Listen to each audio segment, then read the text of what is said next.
Alors, comme tu l'as annoncé, passons à cette table ronde, en fait, cet échange stimulant sur le thème Les Hauts-de-France, plaque tournante de la logistique. Alors, selon une étude récente, l'INSEE révèle que la région Île-de-France se classe première dans le secteur de la logistique. Et qui dit logistique dit palais de bois. C'est pour ça que nous avons, pour introduire cette thématique, fait appel à deux personnalités de la région, Patrice Penel, président du MEDEF Hauts-de-France, et Laurent Després, directeur du pôle d'excellence régionale Euralogistique. Et je les remercie de bien vouloir me rejoindre. Voilà, il y aura ça pour le passer. Alors, asseyez-vous, je vous en prie, ou mettez-vous là comme vous le souhaitez, si vous voulez, à votre convenance. Parfait. Alors, écoutez, à vous la parole. Donc, on l'a vu, les Hauts-de-France sont une grande région logistique en Europe du Nord. Selon vous, qu'est-ce qui fait que la région Hauts-de-France a pu se positionner comme plaque tournante de la logistique? Et pour vous, quelles en seraient les évolutions, les perspectives à venir? Très bien. Écoutez, moi, je suis très heureux d'être parmi vous ce matin. Donc, je suis président du MEDEF Hauts-de-France. Je ne suis pas un spécialiste du bois, très honnêtement. Je ne connaissais pas le bois il y a un mois, mais je l'ai connu quand même grâce à, grâce à cette réunion, évidemment, qui m'a donné l'occasion de préparer. Et puis, l'un d'entre vous a dernièrement, sur la région, eu un prix EY. Et ça a été aussi pour moi l'occasion de voir ce que le bois, c'était un business beaucoup plus important que ce que je croyais. Donc, merci en tout cas de me permettre aujourd'hui de vous présenter davantage la région Hauts-de-France. Donc moi, je suis industriel et la logistique n'est pas forcément un sujet dans lequel je suis quotidiennement, mais la logistique est de plus en plus importante dans tous les domaines, y compris dans l'industrie. Alors, la région Hauts-de-France, elle est enfin, d'abord, je peux quand même parler de Laurent Després, qui présente avec moi. Donc, on avait prévu chacun notre petite présentation. Puis, on s'est dit hier, tiens, peut-être qu'on pourrait la faire ensemble. Donc, on va se couper. On va essayer d'être vivant, parce qu'on nous a demandé d'être vivifiant. On va aussi être vivant pour vous faire une présentation de la logistique en France qui soit la plus complète possible. Deux mots quand même sur je laisserai Laurent bien sûr se présenter. Deux mots sur le MEDEF Hauts-de-France. Donc on est simplement le rassemblement des MEDEF territoriaux et des branches qui sont dans le territoire. Donc on a 10 MEDEF régionaux, 10 MEDEF territoriaux, pardon, et une vingtaine de branches qui sont présentes sur le territoire. La logistique n'est pas présente au MEDEF Hauts-de-France et je ne sais pas qui parmi vous pourrait adhérer, mais bien sûr que vous êtes accueillis de manière très très facile. On serait heureux de vous y retrouver. Alors, les sujets qui peuvent vous intéresser sur les domaines d'action d'un MEDEF régional, je vous en citer deux. Il y en a beaucoup, on est très présent dans beaucoup de domaines. Il y en a deux qui sont aujourd'hui très importants pour nous. C'est le logement, parce que vous le savez, il y a une crise de logement importante et le logement social est vraiment un levier important du développement des entreprises. Et on essaye de répondre aux besoins qui sont importants. Et aujourd'hui, on ne parle que de Dunkerque, qui est quand même l'illustration même des problèmes de la région dans ce domaine-là. Parce que Dunkerque doit accueillir, dans les 10 ans qui viennent, à peu près 20 000 emplois supplémentaires. Et il faudra loger tout ce petit monde, sachant que Dunkerque est un peu un cul-de-sac en termes de routier, puisqu'il est coincé entre la Belgique et la mer. Donc il y a vraiment un sacré défi. Et c'est dommage que le sous-préfet de Dunkerque ne soit pas là. Mais aujourd'hui, c'est devenu une personnalité de la région. Ce préfet de Dunkerque, je l'ai vu 2 fois la semaine dernière, sur des thèmes différents. Une fois sur la construction des 2 EPR qui vont être faites à Gravelines et sur le logement social. Donc on est vraiment au cœur. Le logement social est un domaine important de notre activité. L'autre domaine, c'est l'attractivité. Vous savez que dans tous les métiers aujourd'hui, dans le vôtre comme dans tous les autres, la difficulté, c'est de trouver des emplois. Où sont les salariés? Le chômage n'est pas encore arrivé à son niveau le plus bas. On cherche à recruter, tout le monde cherche à recruter. Et dans la logistique, je sais que c'est vraiment également très difficile. On n'arrive plus à attirer comme on faisait il y a quelques années. Et c'est un beau défi que nous avons. Et nous avons, au niveau du MEDEF, différents dispositifs sur la formation, le rapprochement avec l'éducation nationale, avec des forums. On est très, très présent sur ce domaine-là. Je vais te laisser te présenter, maintenant que j'ai parlé un peu. Oui, merci Patrice. Je voulais déjà vous saluer et puis vous remercier. Pour moi, en fait, c'est un peu singulier comme intervention. Il se trouve que dans les années 90, j'ai dirigé un pôle sur le bois, la forêt et le papier en Aquitaine oui, pendant une dizaine d'années. Donc pour moi, c'est une filière de cœur. Et depuis que je suis revenu ici dans ma région d'origine, la région Hauts-de-France, j'ai la chance de pouvoir piloter le pôle d'excellence de la logistique au niveau régional. Avec vraiment une filière qui est en pleine explosion. Et puis, qu'on va essayer de vous présenter en quelques slides. Bon, sachant que notre rôle au niveau du pôle logistique, c'est d'être un centre de compétences et d'ingénierie au service des entreprises de toute la région des Hauts-de-France. Sur le principe, c'est aller voir les entreprises partout, en particulier les PME, et qu'elles soient meilleures en logistique après qu'avant. Hein. Donc, on déploie des trésors d'ingénierie et on essaie d'être force de conviction. Et puis, on met aussi en réseau un tas d'acteurs parce que c'est une région extrêmement riche, partageuse, dynamique et voilà, et qui sait maintenant travailler en famille. Et donc, on fait bloc autour de cette filière qui est devenue une des filières prime, la logistique, le transport et maintenant sa maison mère, le supply chain management. On passe quelques slides pour parler de notre belle région. Hop. Normalement, il y en a derrière. Ça, c'est notre site. Donc, par exemple, vous voyez, vous allez voir en haut, sur la gauche, un des sites majeurs de notre région. Ça a été un peu le symbole du renouveau de notre région logistique. C'est la construction de Delta 3. Ça a été décidé par le conseil régional il y a quasiment une trentaine d'années. C'est une plateforme multimodale qui est connue comme probablement la plus réussie de France sur un ancien site industriel. On y fabriquait des boulets. Et voilà, ça a donné le tempo. À partir de là, tout s'est déroulé et notre culture logistique, à la fois professionnelle mais aussi institutionnelle, a permis de sacrément progresser, ce qui fait que maintenant, on est bien à la page par rapport à ça. Voilà. Quelques commentaires sur cette dia ? Oui, la région de France, elle n'a pas beaucoup de domaines dans lesquels elle est numéro 1 en France, quand on regarde par filière. Par contre, on est presque toujours numéro 2, numéro 3. Donc, alors on est quand même numéro 1 aujourd'hui dans l'automobile, qui est un domaine où, vous le savez, il y a les fameuses gigafactories dont on est vraiment très fiers d'avoir été choisis comme région référente. On n'est pas simplement pilote, on est référente. Et c'est un domaine où on est très fort.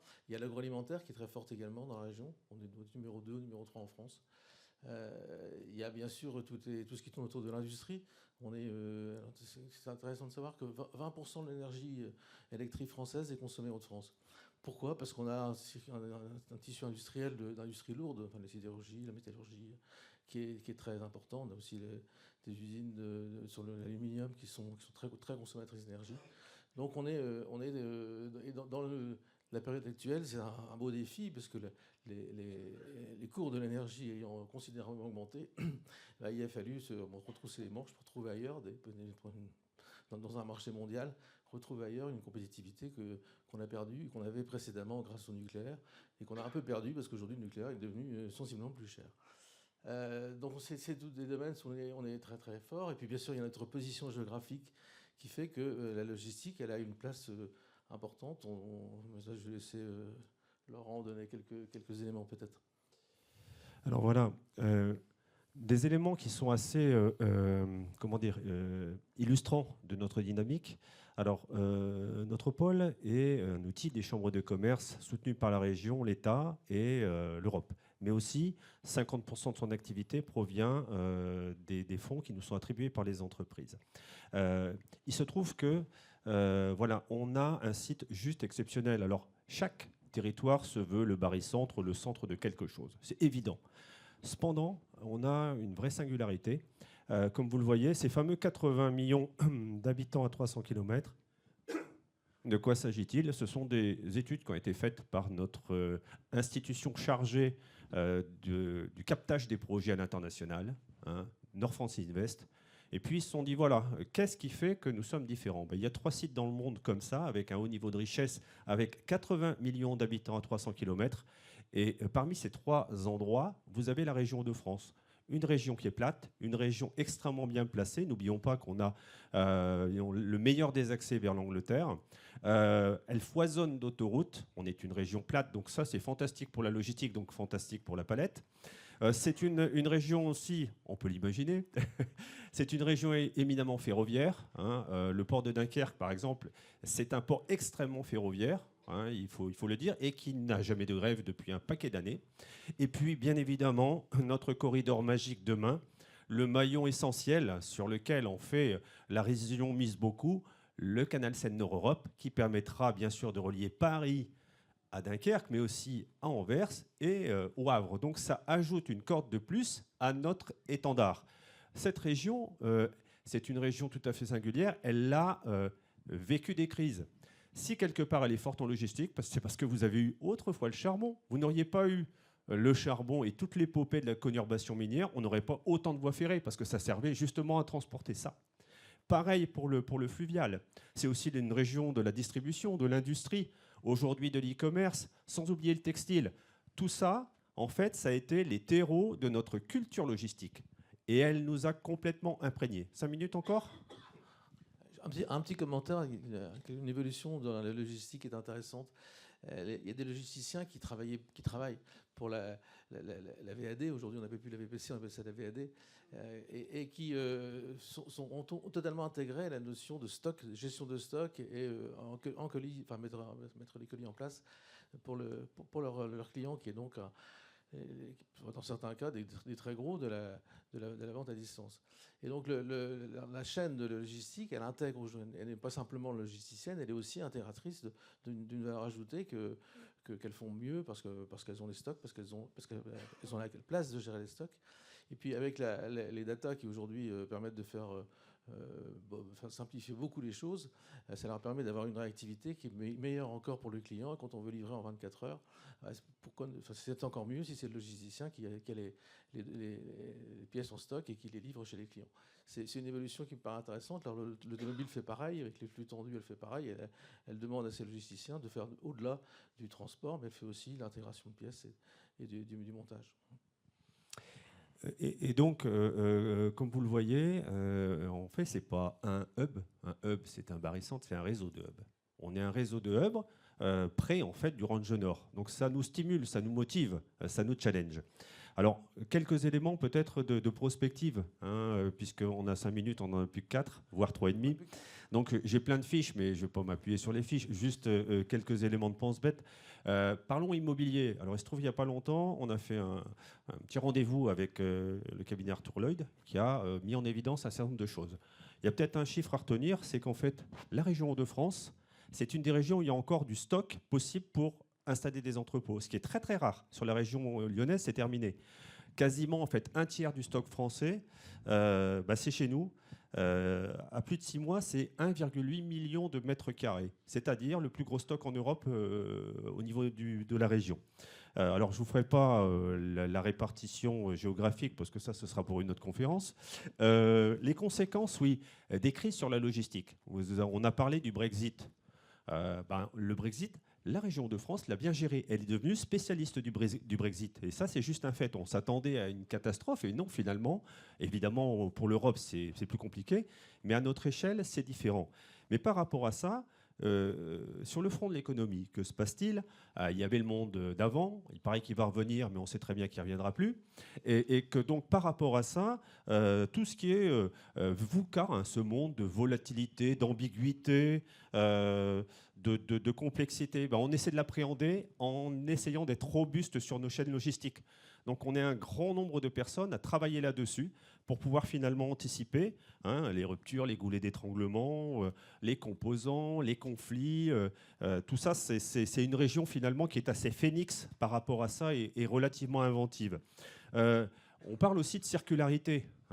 Comment notre région va aborder ça ? Il se trouve qu'il y a, je pense, plus d'une dizaine d'années, on a mis en place un master plan qui s'appelle REV3, inspiré par un grand penseur américain qui s'appelle Jeremy Rifkin, dont un des piliers était justement le transport et la logistique. Donc on s'est acculturé à tout ça et on a maintenant déjà des résultats. Par exemple, on vient récemment de créer un grand laboratoire, si on peut dire, un incubateur sur le port de Lille qui va réfléchir à l'ensemble des solutions apportées par des startups. Donc on est déjà, on va dire, dans l'action du recyclage, de la fonctionnalité. Prenez par exemple le cas merveilleux de l'entreprise Decathlon, c'est un pionnier de la circularité. Alors ça, cette fiche-là, je vais la mettre là. L'automatisation, on peut en parler? Peut-être Exotech, qui est un de nos fleurons. On va grappiller 2 minutes. Oui. On a de très belles startups dans la région. C'est des questions, ça? Exotech. Puis il y a une autre start-up que je voudrais citer, qui est le dirigeant dans la salle, qui s'appelle Lug. S'il est là, il peut peut-être s'exprimer si c'est l'occasion. Parce qu'aujourd'hui, la logistique, c'est peut-être moins manuel qu'elle ne l'est. C'est évidemment le sens de l'histoire, pour un tas de raisons. Et donc, si Exotech, c'est une magnifique start-up, l'une des rares licornes industrielles françaises, hein, c'est une remarquable réussite. Et il y en a d'autres qui sur cette idée-là, développent des produits nouveaux pour transporter les palettes automatiquement, pour aller chercher les pièces et les mettre dans les colis. Voilà, donc la logistique dans la région, elle vit aussi de cela. Il y a une base de clients importante, la grande distribution, on en a parlé, l'industrie automobile, on en a parlé, et d'autres encore. C'est vraiment la logistique, ça devient un élément important, c'est 12% des salariés du privé de la région. C'est quand même important. 1 sur 7 dans le privé. Voilà. Ok. Alors, encore 1 ou 2 points? Vraiment pour aller vite. Tant qu'on ne coupe pas la parole, on a des choses à dire. Non. Oui, aussi on a un étendard magique aujourd'hui qui a été levé par un collectif qui s'appelle Norlink, hein, qui est pour nous en fait une fédération structurante qui nous permet de tous travailler ensemble. C'est un fait assez unique. Donc on va ensemble chasser en meute, si on peut dire, et il n'y a plus de sujet. Hein, c'est vraiment dans notre ADN aujourd'hui. RH, vous en avez parlé, c'est essentiel. Donc, les outils de formation demain, on essaie d'anticiper, former par exemple au multimodal, hein, former aussi aux data. Hein, qu'est-ce que ça va donner avec l'intelligence artificielle? Comment une filière comme la nôtre, qui est d'abord une filière, et vous le savez, d'optimisation, qui dit optimisation dit algorithme, qui dit algorithme dit calcul, qui dit calcul qui dit data. Comment on peut réussir à réunir un paquet de data de partenaires qui vont se faire confiance pour optimiser, massifier, mutualiser, etc. etc. Et ben voilà comment on va utiliser demain l'intelligence artificielle. Ben, il se trouve que justement, en région de France, on a des outils qui viennent nourrir notre réflexion et qu'on essaie de croiser finalement les filières. Je pense que c'est un peu ça la clé. Puis évidemment, pour nous, la palette, c'est un outil numéro 1. Hein, c'est l'outil de la standardisation logistique. Hein, c'est l'outil qui nous permet de gérer convenablement ces magasins totalement automatisés. C'est aussi un outil qui fluidifie la logistique. Puis évidemment, qu'est-ce qu'il y a de plus durable que le bois, hein, comme le disait l'éminent professeur du laboratoire de rhéologie de Bordeaux à l'époque. Voilà, c'est une matière, comment dire, de grand avenir et éminemment respectable. Voilà. Ma conclusion, M. Penel. Merci Laurent. Moi, simplement, merci. Enfin, j'espère que votre séjour à Lille, qui sera court, vous donnera envie aussi de venir créer de la valeur économique sur ce territoire. Vous y serez bien accueillis. On est une terre d'accueil. Et donc, soyez sûrs qu'on fera ce qu'il faut pour que vous soyez satisfaits. Merci. Merci beaucoup. Merci à vous. Je voulais juste peut-être ajouter ce que monsieur le sous-préfet devait nous dire cet après-midi, c'est qu'il y a aussi une stratégie nationale logistique qui s'appelle SILOG, qui a été mise en place par le gouvernement et qui donne des lignes pour justement faire avancer ce sujet. Merci beaucoup. Et je passe la parole à mon complice et néanmoins ami, Patrice. Alors, on va vous parler du marché de la palette bois en France et en Europe. En fait, pourquoi? Parce que, on l'a dit dans l'introduction, les palettes sont désormais inscrites véritablement dans le patrimoine national de l'économie, et Jean-Philippe l'a bien dit dans son introduction, elles en sont un des meilleurs indicateurs de tendance. Beaucoup d'éléments de marché ont évolué récemment, en plus de la crise sanitaire que nous avons vécue. Certains changements sont apparus, il convient de les expliquer, de les analyser, de parler des nouvelles tendances de consommation et de demande palettes en France et en Europe. Alors pour ce faire, on a réuni un plateau de 4 experts de la question. Jean-Louis Louvel, qui est président de PGS Group, qui nous fera part de sa vision du marché actuel, de la palette neuve en France et des facteurs d'évolution de prix. À ses côtés, Christophe Benetton, qui est le président du groupe Enviris, qui nous parlera peut-être plus spécifiquement aussi du marché des palettes d'occasion, notamment, et des tendances sur le court terme. Et puis, on a la chance d'avoir aussi à nos côtés 2 interlocuteurs européens. Rob Funnessel, qui est le président de la FEFPEP. La FEFPEP, je rappelle que c'est la Fédération européenne des fabricants de palettes et d'emballages en bois, qui évoquera les spécificités des principaux pays européens producteurs et reconditionneurs de palettes, avec quelques chiffres à l'appui, parce que c'est important aussi de voir comment se positionne la France. Et puis, dernier interlocuteur, Bernd Dereux, qui est le CEO d'Epal, qui nous dressera un panorama de la palette Epal et notamment des nouveautés de 2024 qui la concernent. Je crois qu'il y a quelques sujets aussi intéressants, complémentaires, en plus des chiffres là-dessus. Voilà, donc dans un premier temps, merci à Jean-Louis et à Christophe Benetton de bien vouloir me rejoindre. On va faire ça sous la forme, je dirais, d'une petite table ronde. Prenez place tous les deux. Donc, je vais me mettre là. Vous avez les micros? Ouais, vous avez les micros. Donc, alors, Jean-Louis, on va peut-être commencer par rapport au marché d'une façon générale. En fait, en guise d'introduction, nous, ce qu'on aimerait bien avoir, je pense, et la salle aussi, c'est votre vision générale du marché actuel de la palette bois, parce que c'est quand même quelque chose qui nous importe. Qu'est-ce qu'on peut en dire? Bonjour à toutes et à tous. Alors évidemment, tu me donnes déjà là une mission difficile, parce que tout de suite, nos confrères qui sont présents dans la salle, que ce soit sur la palette neuve, que ce soit sur la palette reconditionnée, que ce soit en France ou que ce soit dans un autre pays, on constate évidemment un ralentissement. Ça, c'est clair.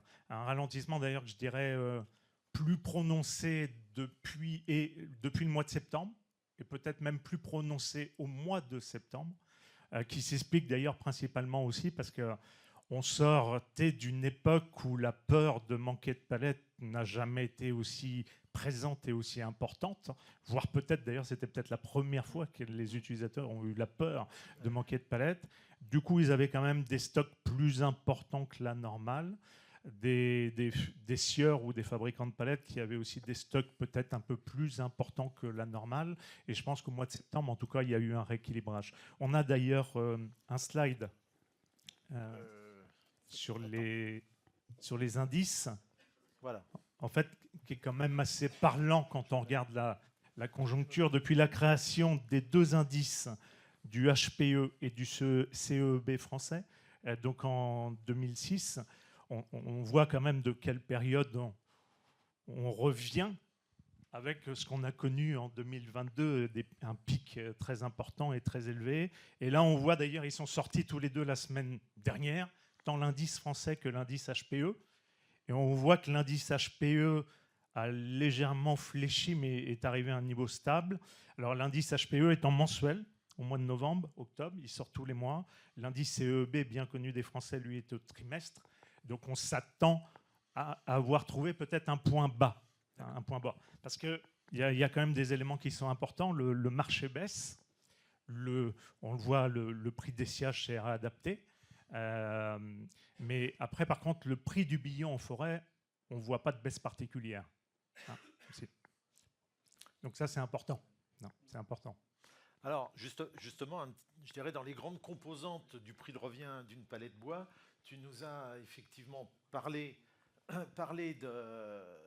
du prix de la matière, qui est quelque chose d'excessivement important, mais quels sont aussi les autres éléments qui aujourd'hui fluctuent très largement? Alors on pense peut-être au prix de l'énergie en premier, on a également les pointes, on a tout un tas de sujets et de composantes. Est-ce que tu peux nous en dire un petit peu plus par rapport à ces composantes en fait, du prix de revient de la palette? Oui, alors, sans rentrer, c'est toujours un vaste sujet. Selon les zones géographiques, selon les pays, évidemment, ça peut fluctuer. En tout cas, ce qu'on peut ressortir, tu m'aurais posé la question sur le Q2 2022, où on a connu le plus haut pic à 507, par exemple. Il est certain que là, je pense qu'on n'était plus dans ce qu'on entend toujours, 70% du prix de revient d'une palette, c'est la matière première bois. Voilà. Au moment où on se parle tout de suite, la matière première bois s'est rééquilibrée, en tout cas le sciage, entendons-nous, pour fabriquer des palettes.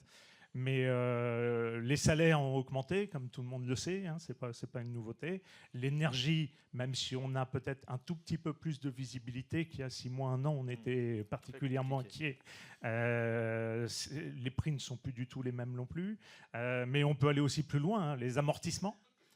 Parce que quand on empruntait il y a 1 an et demi à 0, pas grand-chose, que ce soit en France ou ailleurs, là tout de suite, quand on emprunte, on est plutôt sur du 4,5 et 5%, hein, donc ça a beaucoup changé aussi sur les investissements. Quand on achetait des lignes de production qui valaient 100, on est plutôt tout de suite sur une valeur à 130, 140, voire même plus aussi. Hein. Donc je dirais que, en tout cas en ce qui concerne la matière première et en ce qui nous concerne nous, hein, nous on estime qu'on est toujours sur 70%.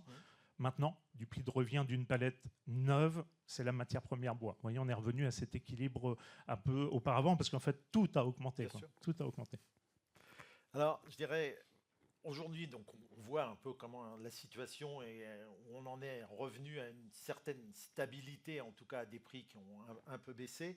Mais je dirais, même si c'est toujours très difficile de lire et de prédire l'avenir, pour les prochains 6 mois, je dirais, est-ce que on doit s'attendre en termes d'approvisionnement, de flux, à des choses nouvelles, des tensions, ou au moins est-ce qu'on est dans une certaine stabilité par rapport à ça? Et est-ce que tu vois, je dirais, pour l'année 2024, des signaux forts ou des éléments sur lesquels il va falloir être particulièrement vigilant?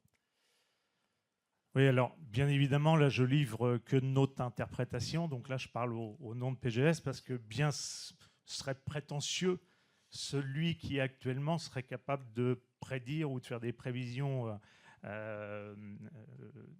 en tout cas sur l'année 2024 avec tout ce qui se passe. Parce qu'aujourd'hui, sortie de la crise sanitaire, qui était inédite, sortie de l'inflation, des tensions sur la matière, maintenant du contexte géopolitique, hein, il n'y a pas que l'Ukraine maintenant, donc il y a tellement d'éléments d'impondérables qui peuvent venir agir que je pense que même nos gouvernants, hein, nos gouvernements ont du mal à faire des prévisions. Quand on discute en France avec la Banque de France, ils ont un peu de mal aussi, alors ils restent optimistes à prédire l'avenir. Enfin voilà, c'est très complexe. Nous, en tout cas, ce qu'on pense, c'est que le marché aujourd'hui, c'est quand même avec le ralentissement qu'on a constaté, encore plus marqué, comme je l'ai dit tout à l'heure, au mois de septembre. On le voit à nouveau avec l'indice. On pense qu'on a atteint un palier, que les activités aussi, le niveau de production de scieries françaises et étrangères s'est réadapté à la demande. Donc l'offre et la demande commencent à être réadaptées. En tout cas, je ne suis pas réputé pour être un garçon pessimiste, mais tous les indicateurs que nous avons économiques, que ce soit en France, que ce soit dans d'autres pays, ne sont pas très optimistes en ce moment en ce qui concerne l'année 2024. Moi, je dirais même qu'on pensait avant de partir en vacances, les vacances d'été, vous savez, juillet-août 2023, on pensait que ça allait être le premier semestre 2024, allait être un semestre difficile et que sur le deuxième semestre 2024, on aurait peut-être un horizon un petit peu plus serein. Depuis qu'on est rentré, en tout cas, nous, c'est ce qu'on pense. Encore une fois, j'insiste, hein, ce n'est que ma vision et celle de mon associé Luc Grouet. Mais nous, on pense maintenant que c'est toute l'année 2024 qui va être une année difficile, flat. Je parle au niveau de l'économie. Hein. D'ailleurs, il n'y a pas que la France, il n'y a pas que l'Europe. Hein. L'Allemagne est tout de suite rentre en récession. La Chine ne va pas bien non plus, ça ralentit beaucoup. On le voit d'ailleurs avec nos exportations de billons. Hein. Ça, c'est plutôt une bonne chose. Il y a moins d'exportations de billons vers la Chine, en tout cas au départ de la France et de l'Europe. Les États-Unis ne sont pas en pleine forme non plus. Et puis en plus, là, je fais un focus sur la France. On a un gouvernement qui a fait, je pense qu'on sera tous unanimes, en tout cas pour les Français, beaucoup de choses pour soutenir son économie pendant la crise sanitaire, pendant la Covid, mais qui a fait tellement de choses, d'ailleurs notre président de la République nous le rappelle tous les jours, mais qu'on n'a plus les moyens de refinancer un futur plan de relance hypothétique, etc. Les taux d'intérêt, en France, il y a un dicton qui dit quand le bâtiment va, tout va. Bon, là, le bâtiment ne va vraiment pas bien en France. Hein, d'ailleurs, je pense que c'est le premier secteur le plus touché économiquement aujourd'hui, et avec les taux d'intérêt très élevés, et aussi les banques qui prêtent avec plus de difficultés, qui demandent beaucoup plus d'apports, etc. Enfin, c'est l'horizon 2024 dans le bâtiment, lui, est particulièrement sombre. Hein, le nombre de défaillances d'entreprises en France a passé depuis le mois dernier et est revenu à un niveau supérieur à l'année 2019, parce que jusqu'alors, avec le soutien notamment des PGE, des prêts garantis par l'État, ce n'était pas le cas. On n'avait pas reconnu ça. Et donc, on voit aussi le risque de défaillance augmenter. Donc, on pense qu'on va avoir une offre relativement équilibrée. Pour nous, en tout cas, encore une fois, c'est notre interprétation. On pense que le prix des sièges va connaître là son support. Ouais. L'indice CEB français, comme il va sortir pour le dernier trimestre, devrait connaître, on le voit d'ailleurs un peu, la courbe, ça suit toujours. Elle était moins sensible, parce qu'on est au trimestre, contrairement à l'HPE qui est mensuel, elle était moins sensible dans la période difficile 2022, mais on voit que les courbes, les tendances se suivent toujours. Voilà.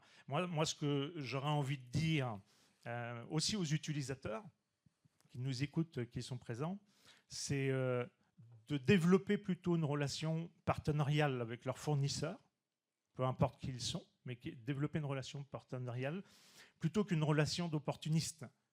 Parce que ce qu'on pense en tout cas, et je crois que c'est une certitude quand on discute avec des financiers, avec des banquiers, c'est que dans le monde dans lequel nous sommes en train de vivre tout de suite, les cycles économiques vont être de plus en plus courts et avec des effets de plus en plus importants.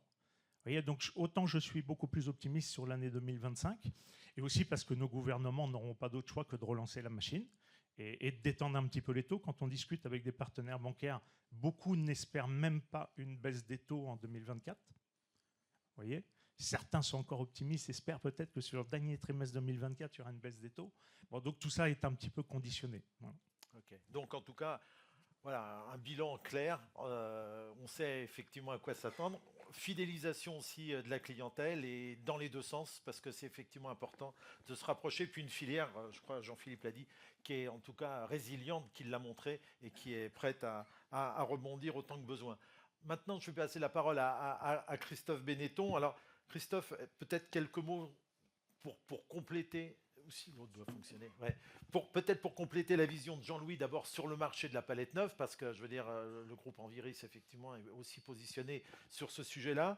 Et on verra ensuite, dans un deuxième temps, peut-être les palettes d'occasion. Mais peut-être la palette neuve, d'abord, une vision complémentaire. Merci Patrice, bonjour à tous. Je m'inscris vraiment dans ce qu'a dit Jean-Louis. On constate un vrai ralentissement qui s'est accéléré depuis le mois de septembre. Ouais. Sur la palette neuve et aussi sur la palette d'occasion, je vais en parler peut-être plus précisément. Ouais. Moi, je suis à la fois inquiet et enthousiaste sur les mois qui viennent. Inquiet parce qu'effectivement, ce ralentissement, on risque de le prendre de plein fouet pendant plusieurs mois. Le phénomène qui s'est passé les 2 dernières années a fait que nos clients ont aussi surstocké, donc en plus d'une consommation en berne, les clients ont beaucoup de stocks de support de manutention qui fait qu'ils commandent moins. Donc il y a un vrai ralentissement des commandes. L'effet, en fait, il n'y a pas besoin de baisser les prix en ce moment, je me permets d'ouvrir cette parenthèse-là, parce qu'il n'y a pas de commande, donc il n'y aura pas de commande en plus, que ce soit sur la palette neuve ou sur la palette d'occasion, avec des prix plus bas. Par contre, j'ai quand même un peu d'espoir dans les mois à venir, notamment, on entend beaucoup de choses sur la consommation, sur l'inflation, etc. Il faut quand même savoir, je disais hier, que tous les pays européens ont fait des budgets avec de la croissance. Minime, toute petite, mais quand même avec de la croissance. Bon, dans ce paysage un peu morose, pour moi, c'est ma petite lueur d'espoir et j'espère que ça redémarrera un petit peu plus vite, mais je pense qu'on va avoir 6 mois compliqués devant nous.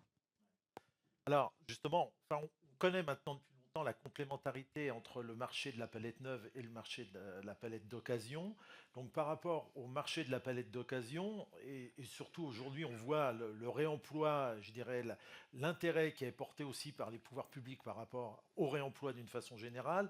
Comment se situe le marché de la palette d'occasion, la palette reconditionnée? Est-ce qu'on a des tensions, des flux qui sont aujourd'hui plus stabilisés par rapport à ce qu'on a pu connaître? Bon, la palette d'occasion suit peu ou prou la palette neuve. Aujourd'hui, on constate que l'ensemble des acteurs du reconditionnement ont énormément de stocks sur les parcs. Les parcs sont tous remplis. Certains acteurs ont même fermé les achats parce qu'ils n'ont plus de place. Et les palettes ne sortent pas. Donc sortent pas puisqu'il n'y a pas de commande. Donc, et ça, je pense le phénomène, on n'est pas du tout à un point où le marché est régulé.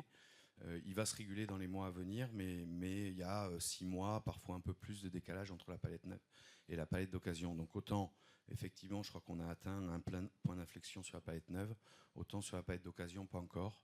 Et je pense qu'on va avoir 6 mois un peu compliqués devant nous. Après, je pense que ça va par contre repartir. Ouais. La palette d'occasion plaît beaucoup, plaît notamment pour son domaine d'économie circulaire. Et il n'y a pas de raison qu'elle fonctionne moins bien. Côté, au contraire, je pense qu'elle va continuer à se développer. Côté loueur, dans les activités du groupe, on a une grosse activité de prestation de services pour les loueurs de palettes. De ce côté-là, on a un marché qui se tient et qui se tient plutôt bien, alors qu'elle a sans doute été drivée par la Coupe du Monde de rugby en France jusqu'au 15 octobre. Depuis le 15 octobre, ça c'est malheureusement infléchi. Mais vraiment, on a un marché qui se tient et des perspectives qui sont tout à fait en ligne avec les années précédentes. Et puis on a les JO qui vont arriver, donc tout ça est quand même porteur d'espoir sur ce marché-là.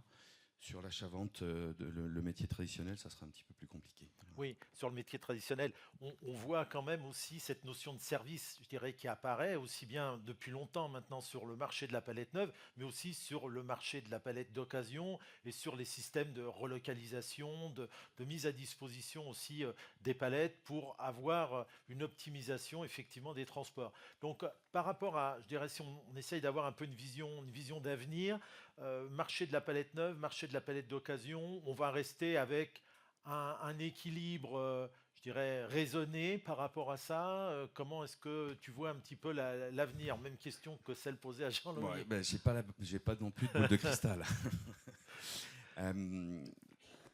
Je ne sais pas répondre à cette question. Moi, je crois qu'aujourd'hui, dans notre offre à nos clients, que ce soit sur la palette neuve ou la palette d'occasion, on va être amené à amener plus de collaboration, comme l'a dit Jean-Louis, mais amener 2 sujets qui, je crois, ne sont pas encore très prégnants aujourd'hui, qui sont le sujet environnemental et le sujet social.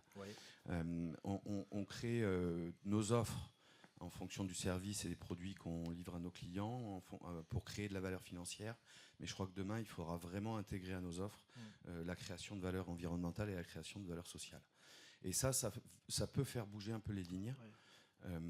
Pas forcément en faveur de la palette d'occasion ou la palette neuve, parce qu'il y a beaucoup de choses à faire dans la palette neuve et notamment dans le domaine de la forêt, pour tout le domaine environnemental.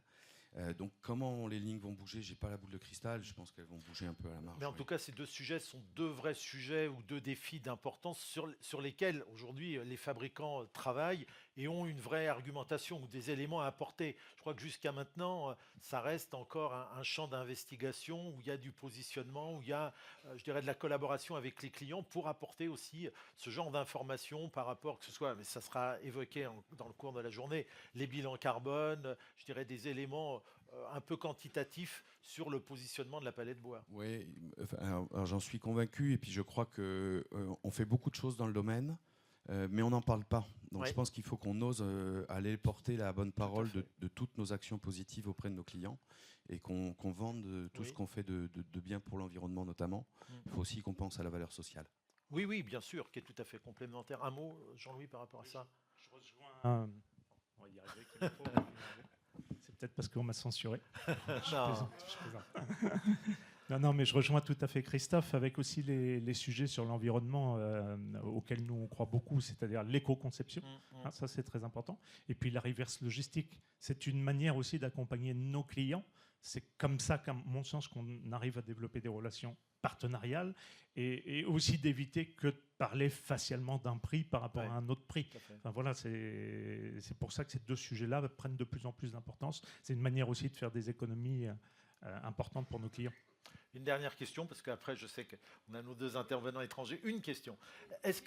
Une minute. Alors, est-ce que aussi le phénomène de standardisation, je dirais plutôt déjà dans le neuf, est-ce que c'est un courant qui va continuer ou est-ce qu'on va garder, selon toi, cet équilibre entre, je dirais, les palettes entre guillemets unirotation et les palettes multirotation avec un développement? Est-ce que ce phénomène de standardisation va dans le phénomène aussi réemploi ou pas?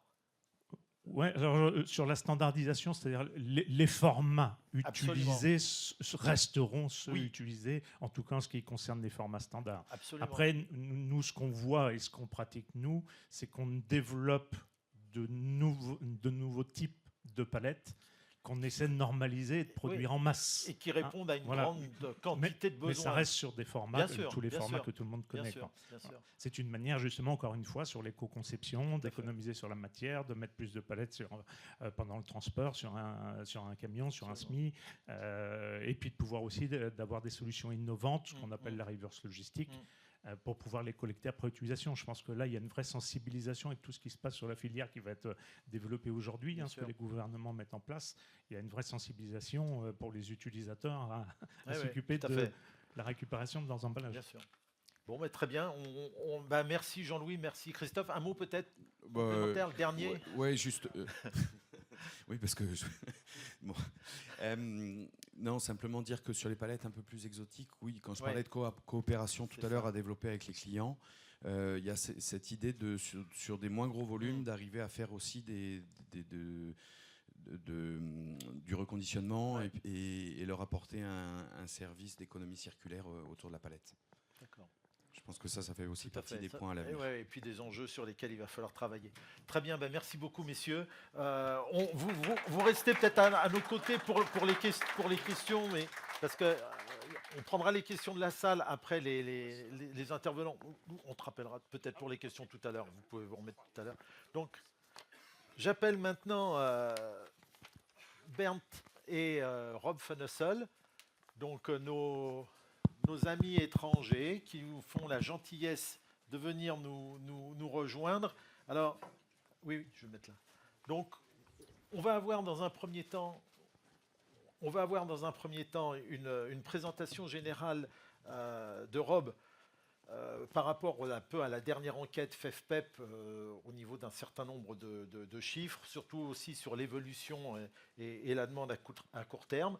Et puis après votre intervention, Rob, j'aurai une question à vous poser plus générale sur le sujet. Donc ce que je vous propose, c'est de vous remettre au niveau du pupitre et vous devez avoir, je dirais... Voilà. So much. Parfait, super. Okay. If you don't mind, I continue in English. I can understand the French, but for me it's easier to continue. This is what I'm going to say to you, something about who FEFPEP is, FEFPEP statistics, and some selected topics. Membership overview. Maybe you don't know, but we have 18 countries who are member of FEFPEP. They are listed here, as you may see. France is a member, by the way, already a long member. FEFPEP is founded in 1946 or 48, so it's already an old organization. All major pallet pools are member of FEFPEP, and we have a lot of associated members. They are listed here. We gather as FEFPEP every 2 years statistics. We do that by asking our members. Last time we did was over 2021, so I'm sorry, I have no more accurate figures, but next year in spring we will have the figures over 2023. But anyway, it gives an overview of what's happening in Europe. Here you see the countries. This is pallet manufactured, so new pallets. And you see here the most countries listed, which brings it to a total in 2021 of over 500 million pallets. And if you transfer that figure to the whole of Europe, we estimate that in Europe there are about between 600 million and 650 million new pallets produced at the moment. The same we have for the pallet repairs. You see them listed here. And the different types of pallets. EPAL, but Bernd is saying something about EPAL statistics. EPAL is a big part of that. And then per country, the different types of pallets. And I've heard already that there are more accurate figures of France. So, but anyway, you can see here the impression. Forecast 2024. Now, I've heard already the other gentleman saying that the situation at our market is not, let's say, very optimistic. If I can give you a broad European figure, I can say that overall in Europe, the production is 30% less than a year ago. Some countries are a bit over 30%, some countries are a bit less, but the average is 30% less. Now that is a big amount drop in sales. And it's the same for new pallets and reconditioned pallets. So I can confirm what the two gentlemen said. It's in the all of Europe, it's the same figure we see. My personal opinion is, and I can think that I agree with Jean-Louis, that on the short term, I don't see any change in this. I'm not pessimistic, but I don't know, I don't see any sign in Europe, nor economic, nor politically, which makes me more optimistic. So I'm afraid that we will be faced with this situation for another at least 6 to 9 months. And let's hope that next year, summer, it will get better, but let's see. International consolidation. What we have seen already in Europe happening several years, we've seen it in France by PGS Group is consolidating to other colleagues, buying other colleagues. They expanded to Belgium a couple of years ago, took over 2 companies in Belgium, and shortly they took over a company in Holland. We've seen the same movement happening in the Benelux, Foresco, who started to buy other colleagues. They started 3 years ago and they took over more than 10 companies in the last 2 years, both for new manufacturing and repairing companies. And if you ask me, I don't think that this development will stop. So my best guess is that this will go further on and it will speed up. So it's just a moment of time that we will see the same development in Germany and other countries happening. And for me, it's logic because we have seen in the last 20 years, our customers become more and more big. They are almost all international companies, big companies, multinationals, and our sector is more or less reacting to that. So it's definitely a consolidation that will go on. At the same moment, we see another consolidation is that sawmills are buying pallet companies. We've seen Binder taking over BSW, and BSW took over Scott's Pallets in the UK. We have seen Mercer, originally a Canadian company in Germany, taking over HIT, the biggest pallet producer in Germany. And again, this will also not stop. So it's an interesting time for those who are still active in the industry. Let's see what's happening, but my best guess is this will go on and it will speed up. And last but not least, next year we have our Congress on the 26th and 27th of September. Please note it in your diary. We will meet in Oostende. On the Thursday, we will visit a pallet factory from PGS near Oostende. We'll visit their new built nail factory. We will visit G-Block, the pallet block producer. And we will visit a company in France, I would call it an Atelier Protégé, who is making all kinds of transport packaging. On the Friday, we'll have a Congress, and the evening will be in Bruges, the historic town of Bruges, with a nice dinner and a walk through the town. So all of you, please invite and come if you want. I think I was within the 10 minutes. Yeah? Okay. Thank you for your attention. Okay. Yeah. So, good morning, ladies and gentlemen. Thank you, Jean-Philippe, for having the opportunity to speak. Jean-Philippe, as most of you may know, is not only the president of the pallet section of FMB, but also the vice president of IPA International, and so we're working together for a lot of years. And I'm here for the first time now, and I'm really appreciate to be with you. First of all, the result of my speech. I have no better expectations for the coming years than Mr. Louvet, Mr. Benetton, and Mr. But now I will show you why. And I have the.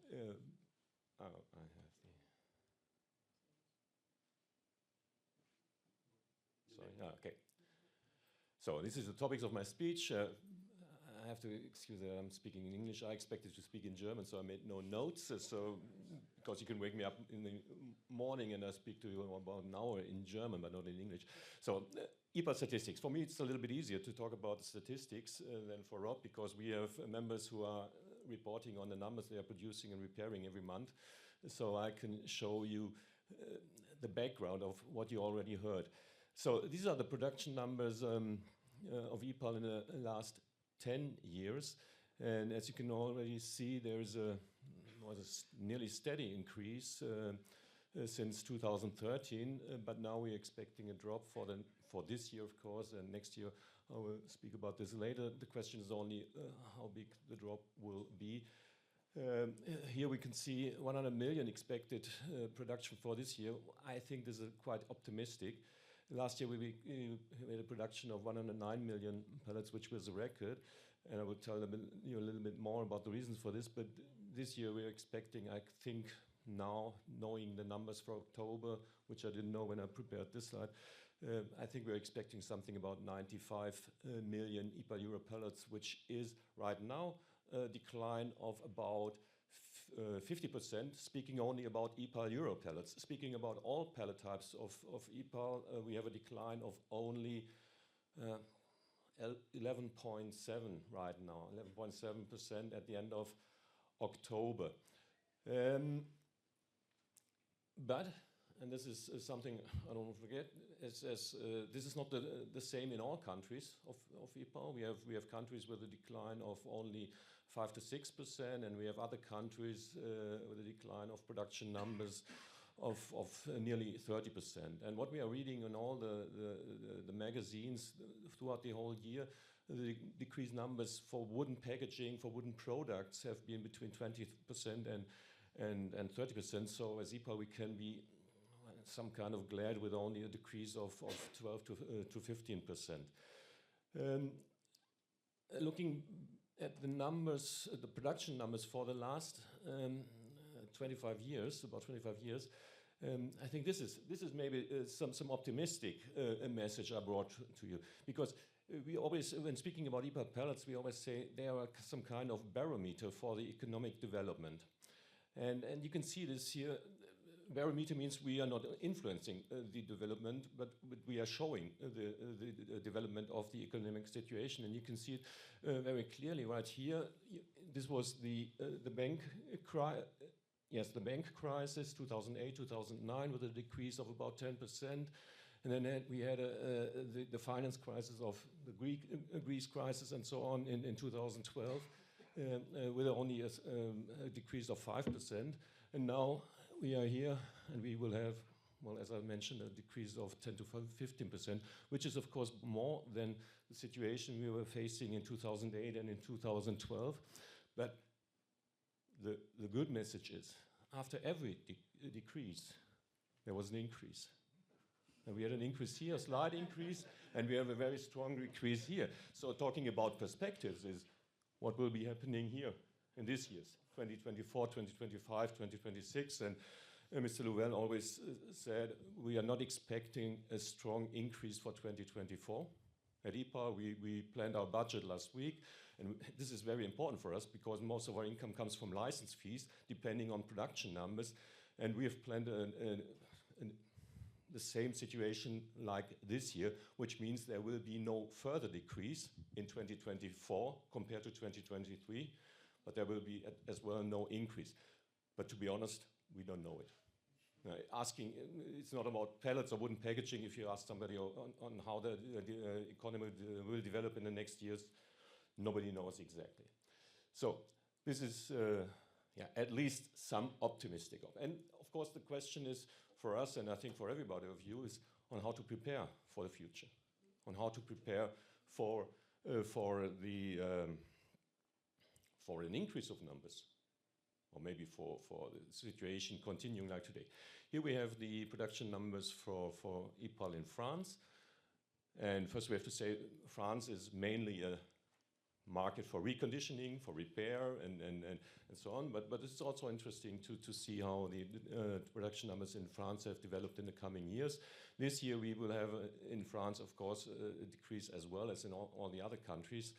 And well, let's see how it will develop in the years after this year. This is the production numbers of Ukraine, and you may ask, why is he showing the production numbers of Ukraine? But this is a very special EPAL topic, because what we were facing this year was the economic situation, the overall economic situation. And then we had, and I go back, I try at least to go back to this slide. We had these numbers from 2022, which were, we had an increase from 101 million to 109 million. And this was an increase what was not only driven by demand. It was, at least in the period from March to June, it was driven by fear.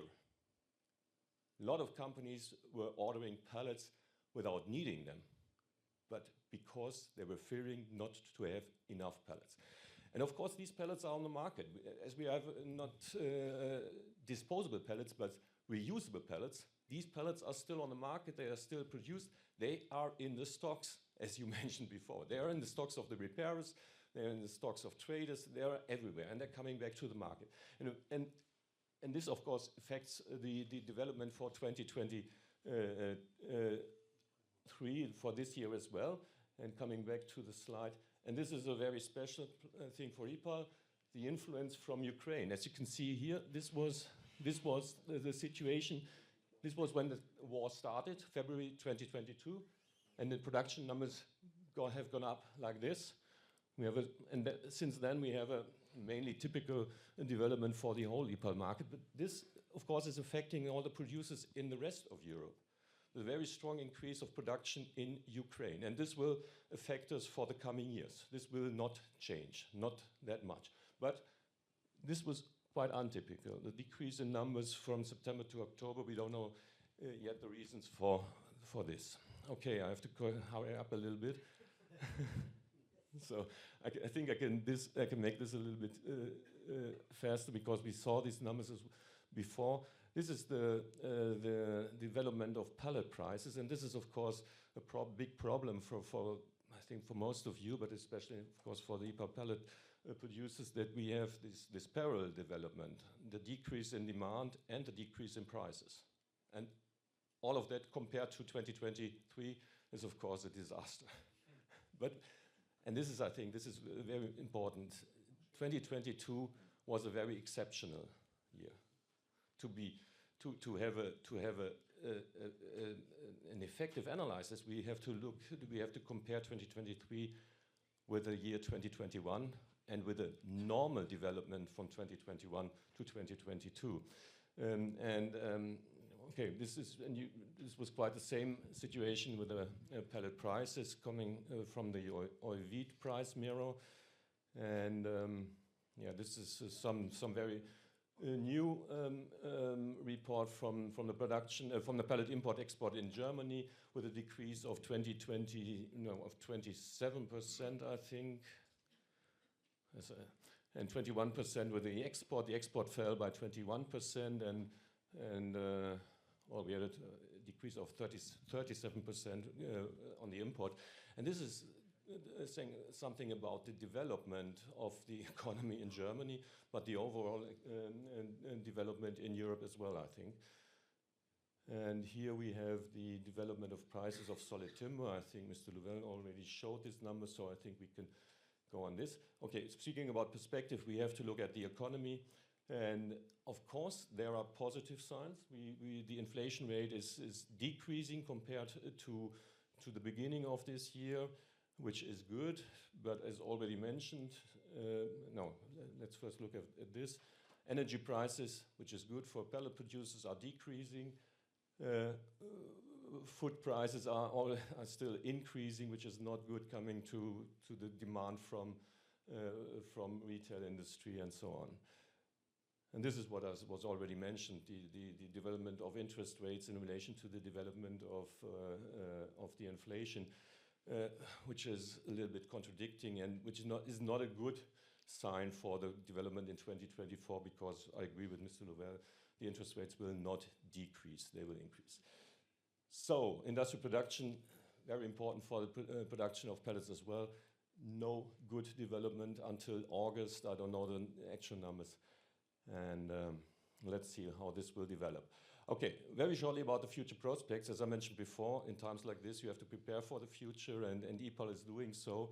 So, as some of you may know, we have declared the market launch of the new pallet with a QR code, which is an important step for us. More important for the whole industry of timber packaging is the inkjet printing on wooden packaging, on pallets, which was part of this project, and where we had, I think, a very, very good results, and only this, the technology of inkjet printing and the labeling of wooden packaging will be very important, not only because of the PPWR requesting this, but I think because of customers requesting this in the future. And I can only invite all of you to come to us to get more information on inkjet printing on pallets, which is not that easy as it may sound.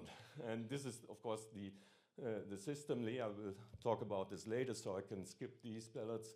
PPWR legislation, all of you know, we had the vote in the European Parliament last week. Let's see, we are on a map, you would say, you're right here. So let's see where we are going in the next months. And yes, these are the key topics we use. I think this is a topic later on as well, PPWR, so I can skip this already. We think at EPAL we will be PPWR ready soon. We are not yet, not completely, but we will. And I think this is one thing regarding PPWR which we have to remind ourselves. PPWR is this, and the rest is all the initiatives from the European Union on this topic of the European Green Deal. And this will affect the timber industry in the next 10 years. And no matter what will happen regarding the PPWR, there are a lot of other things coming in the next years. And this is my last slide, I think. This is something we need to think about.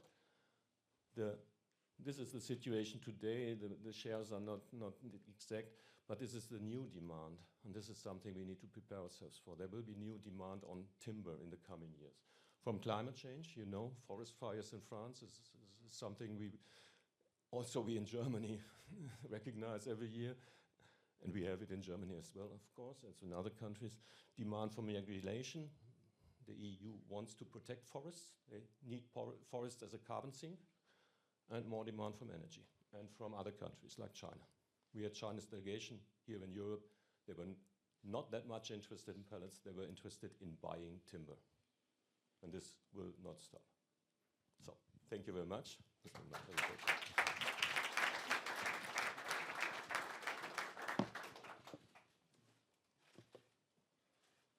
Mais merci messieurs. Donc on a quelques minutes pour des questions. Il y a des micros qui circulent dans la salle. Donc si vous avez des questions à poser par rapport à cette première table ronde, n'hésitez pas, vous avez la parole. Simplement, on vous demande de vous présenter et de dire le nom de votre société. Est-ce qu'il y a des questions ? Est-ce qu'il y a des questions par rapport effectivement à ces 4 interventions sur le marché? Oui? Oui, il y a un micro. Oui, voilà, Alexandre Copé, Groupe François. Petite question, on a présenté des slides avec les évolutions de prix du HPE et du CEB. Je suis frappé par une chose que je ne m'explique pas, et peut-être que d'autres sont plus malins que moi dans cette salle pour y répondre. On n'a pas retrouvé un niveau de l'indice HPE à l'endroit où on l'a laissé il y a 2 ans et demi. Bon, on en est content quelque part dans la profession, mais je suis quand même étonné quand je vois le différentiel qu'on a aujourd'hui entre les 2 indices, le CEB et le HPE, et le différentiel qu'on avait avant la crise. Et je ne comprends pas d'où vient ce différentiel. Peut-être certains peuvent m'éclairer là-dessus.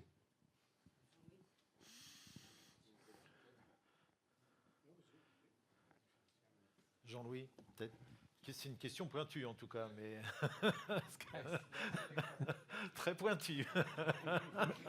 D'Alexandre Copé, c'est sûr que c'était une très très bonne question, mais c'est vrai quand on voit les courbes, autant si on arrivait à remettre le slide justement que Alexandre évoque, autant on a vu que depuis 2006, il y avait vraiment deux courbes en parallèle, et puis un très net décalage par la suite en 2022.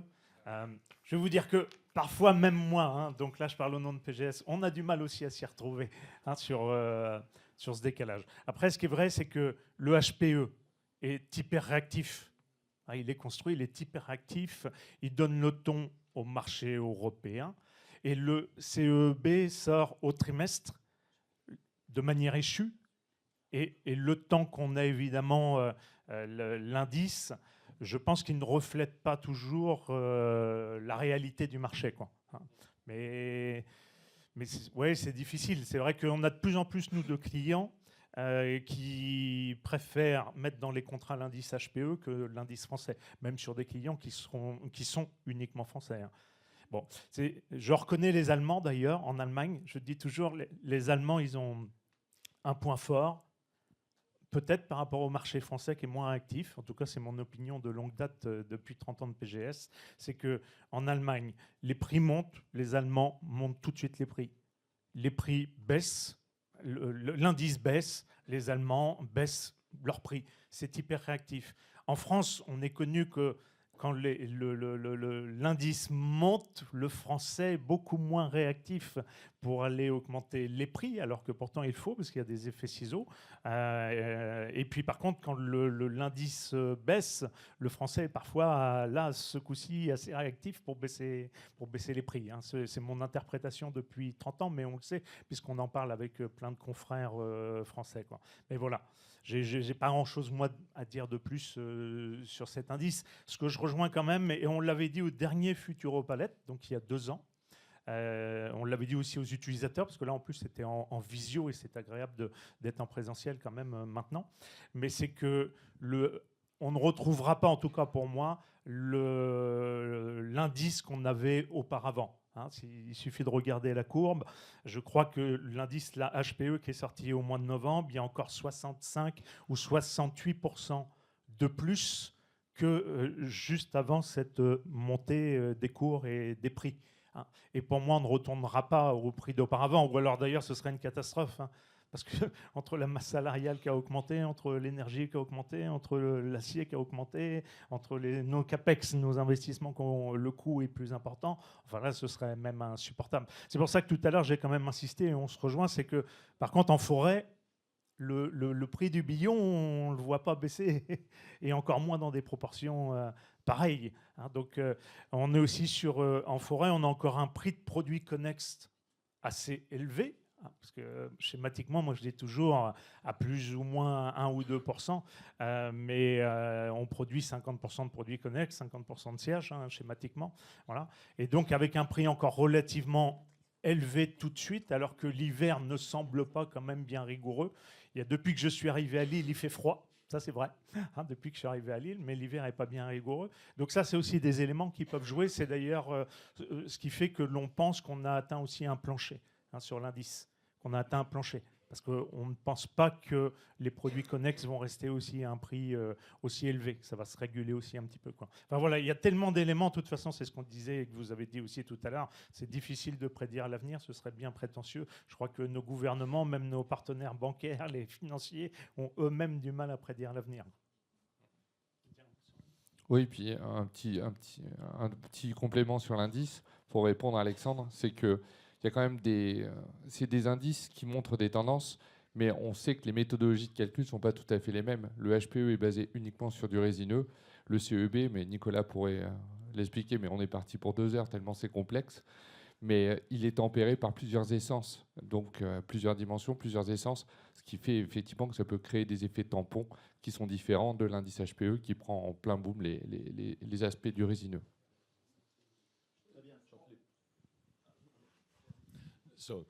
So maybe to add this from my side, in Germany, the situation is with the HP index is that if the HP index is decreasing, the customers are calling the pellet producers and asking for lower prices. And if it's increasing, the pellet producers are calling the customers and asking for higher prices.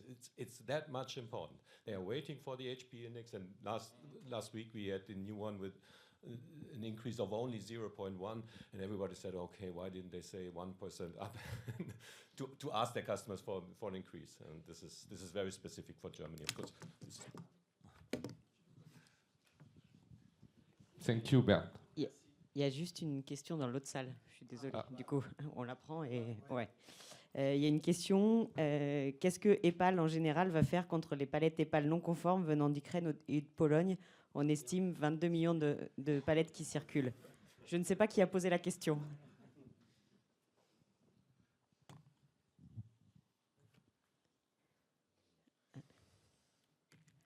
Okay, we have to differentiate. There are counterfeit pellets and there are pellets of minor quality.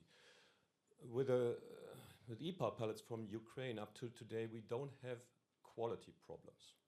The EPAL pellets coming from Ukraine have a really good quality, sometimes more wood on it than on pellets from other countries.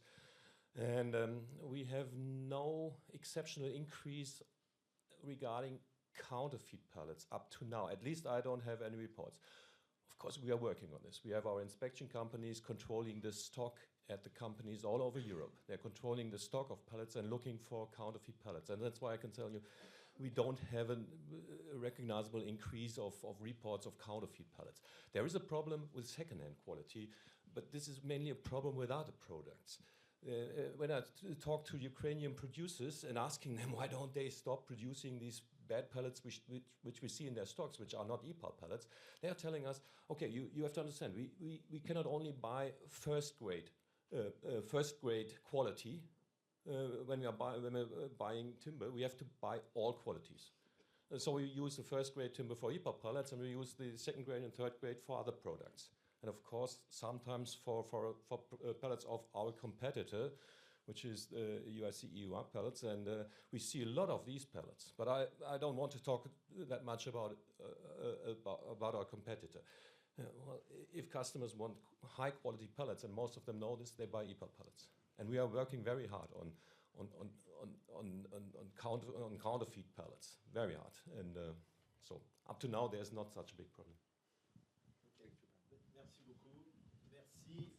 Sur cette table ronde, malheureusement, on va arrêter pour les questions parce que l'horaire nous presse. Vous aurez aussi toute l'attitude pendant la pause de poser les questions si vous en avez de façon complémentaire à Rob, à Bernd, ainsi qu'à nos présentateurs sur le marché français.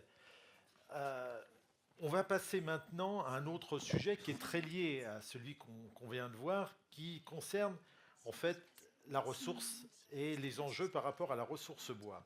Alors, en cette période de dérèglement climatique, nombreux sont les défis que les forêts doivent surmonter. Sécheresse, problèmes sanitaires avec les attaques répétées des scolytes, incendies, et il importe aujourd'hui de faire le point de la situation sur tous ces éléments. Alors, dans un premier temps, nous allons accueillir Émeric Albert, qui est le directeur commercial à l'ONF, qui va dresser un état des lieux réaliste et exhaustif de ce qui se passe dans les forêts publiques, bien évidemment, et aussi des stratégies de récolte et de commercialisation mises en place par l'Office national des forêts. Mais aujourd'hui, nos forêts, elles sont à la croisée des chemins et on se pose tous des questions par rapport à ça. Et sans la main, je dirais, bienveillante de l'homme, un renouvellement rapide semble utopique. Donc sur ce sujet-là, il faut aussi œuvrer beaucoup. Et Vincent Naudet, qui est le directeur général des pépinières Naudet, nous parlera de la vision de la France en termes de plantation par rapport à d'autres pays européens notamment, mais aussi des ambitions du gouvernement et des moyens importants qu'il faudra déployer en fait pour répondre à terme aux demandes des industriels transformateurs de la filière bois. Enfin, Jean-Michel Servan, qui est le président de France Bois Forêt, évoquera avec nous aussi les différents programmes et études qui sont lancés sur la ressource forestière et dans quel cadre elles s'articulent et se complètent. Donc, messieurs, merci de bien vouloir me rejoindre. On peut s'installer là. Et puis, moi, je vais passer dans un premier temps la parole à Émeric Albert pour qu'il nous présente effectivement sa vision de la ressource bois. La parole est à vous. Merci. Merci. Bonjour à tous. Donc, Émeric Albert, je suis le directeur commercial bois de l'Office national des forêts. Donc, pour ceux qui ne connaissent pas l'ONF, c'est un établissement public sous tutelle de l'État français qui gère les forêts propriétés de l'État et les forêts des collectivités, conseils régionaux, donc toute la partie gestion forêt publique. On gère 25% de la surface forestière française et on met en marché chaque année environ 40% du volume de bois commercialisé en France, environ 12 millions de mètres cubes. Donc je vais essayer de vous présenter l'état de la forêt publique française par rapport aux modifications climatiques et son niveau de stress. Et puis j'essaierai de vous donner un peu des perspectives à court terme de récolte et aussi de renouvellement forestier à horizon 50 ou 100 ans, parce que malheureusement, le temps de la forêt, ce n'est pas le temps de la logistique. Et on est obligé de se projeter, nous, à 50, 100, 200 ans, quand on parle, par exemple, du chêne. Alors, pour ceux d'entre vous qui étaient déjà à l'Assemblée générale de la FNB l'année dernière, il y aura un petit peu de redite, mais j'aurai actualisé mes chiffres. Globalement, autant le forestier, une tempête, on sait comment ça se gère. C'est facile, enfin c'est facile. Il y a un T0, c'est-à-dire qu'à un moment, la forêt, il y a du vent, la forêt tombe, on peut se repositionner et reconstruire la forêt. Dans ce qui nous intéresse aujourd'hui, le dépérissement en forêt, c'est quelque chose qui est beaucoup plus lent, beaucoup plus insidieux. On sait quand est-ce que ça a commencé. Enfin, on estime que pour nous, ça a commencé en 2017, qui est pour nous la dernière année de climat normal, mais on ne sait pas quand est-ce que ça va s'arrêter. Et on sait qu'il y a un vrai risque que ça dure dans le temps et que ça s'amplifie. Alors, on a essayé de mettre en place un indicateur assez factuel pour mesurer le niveau de stress de nos forêts. Donc c'est quelque chose qui est assez simple, hein. C'est le volume de bois dépérissant qu'on suit au niveau national comparé à la totalité de notre récolte. Ça permet de mesurer le phénomène. Donc je vous ai mis le graphique. Ce qui est intéressant, c'est la courbe en rouge, en pointillé rouge, qui est le taux de bois dépérissant qu'on récolte en forêt publique depuis 2017. Aujourd'hui, un arbre sur 4 qu'on récolte en forêt publique est un arbre dépérissant, attaqué par un pathogène ou qui souffre de la sécheresse ou du changement climatique. Donc 1 sur 4. C'était 1 sur 3 il y a un peu plus d'un an. Les conditions météo de fin 2022, début 2023 nous ont permis de baisser un petit peu le ratio. Et à partir de cet indicateur-là, on a pu définir une stratégie de gestion de crise sur chacun de nos territoires. C'est important pour nous parce que, comme je vous dis, c'est un phénomène insidieux qui peut avoir des répercussions RH sur la gestion sur le moral de nos collègues, la difficulté de jamais voir la fin, de jamais pouvoir se reprojeter. Donc un côté RH, un côté aussi évidemment technique. Qu'est-ce qu'on fait de nos forêts dans 10 ans, dans 20 ans, dans 30 ans, dans 50 ans? Des problématiques commerciales et puis après des problématiques plus de communication. Quand vous avez des forêts complètes qui disparaissent, je pense à la forêt domaniale de Verdun, champ de bataille de la Première Guerre mondiale, qu'on a rasé en moins d'un an. Il y a des gens, ça a été un traumatisme aussi pour eux, donc on doit aussi expliquer ce qu'on fait. Et c'est pour ça qu'on a défini un système de gestion de crise par rapport à ce dépérissement en forêt publique. Alors, globalement, on a une augmentation de plus de 50% de la mortalité en forêt constatée depuis 10 ans. On a un phénomène qui se concentre dans le quart nord-est de la France, avec évidemment l'épisode de crise colite qu'on a connu de 2018 à 2022, mais ça concerne la totalité des essences aujourd'hui. L'épicéa, le sapin, le chêne, le hêtre, le pin, le douglas, toutes les essences aujourd'hui sont concernées avec des degrés en fonction de la localisation, mais on a quand même un phénomène qui se déplace et qui commence aujourd'hui à concerner les massifs forestiers des Landes, du Massif central qui avait été épargné jusqu'à maintenant.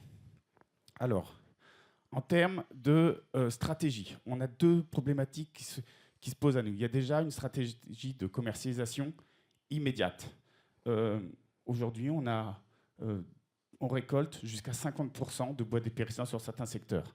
L'avantage de l'ONF, organisme national, c'est qu'on peut adapter notre stratégie commerciale suivant la localisation des dépérissants. Par exemple, on a tous connu les mouvements de l'Est de la France d'épicéa qu'on a pu commercialiser dans l'Ouest de la France. On a ralenti les récoltes dans l'Ouest pour laisser la place au bois issu de la gestion de crise. Donc c'est vraiment la problématique immédiate. On a des bois qui meurent, comment on les commercialise, avec l'objectif vraiment de préserver la qualité de la matière. On est très à cheval sur la hiérarchie des usages. On a un sujet aujourd'hui, alors peut-être un petit peu moins maintenant, mais c'était le cas il y a quelques mois, avec le prix de l'énergie, on pouvait avoir une dérive du bois d'œuvre vers le bois énergie. Et ça, nous, on souhaite vraiment prioriser l'usage en termes de bois d'œuvre. Autre sujet, alors c'est à plus long terme, c'est donner une perspective à nos industriels. La forêt aujourd'hui, on sait qu'elle va avoir des difficultés. On a une approche d'essayer de voir et de mesurer l'impact des forêts à horizon 50 ans. Comment vont réagir les peuplements d'ici 50 ans? Et de donner des visibilités aux industriels pour qu'ils puissent cadrer leurs investissements. Excusez-moi, je suis un peu essoufflé. J'ai beaucoup de messages à vous dire en moins de 10 minutes. Pas de stress. Alors, en termes de renouvellement du peuplement forestier, on estime que 50% des surfaces de forêt publique aujourd'hui sont aptes à résister au scénario du GIEC d'une augmentation de plus de 4 degrés à horizon 50 ou 100 ans. Mais ça veut dire aussi qu'on a 50% des surfaces qu'il faut qu'on accompagne en termes de renouvellement. Donc on a 3 scénarios pour accompagner le renouvellement. On va utiliser la régénération naturelle tout en modifiant le cocktail d'essences. On sait qu'il y a des essences qui vont mieux résister au changement climatique que d'autres. On sait qu'il y a des essences qui risquent d'être condamnées.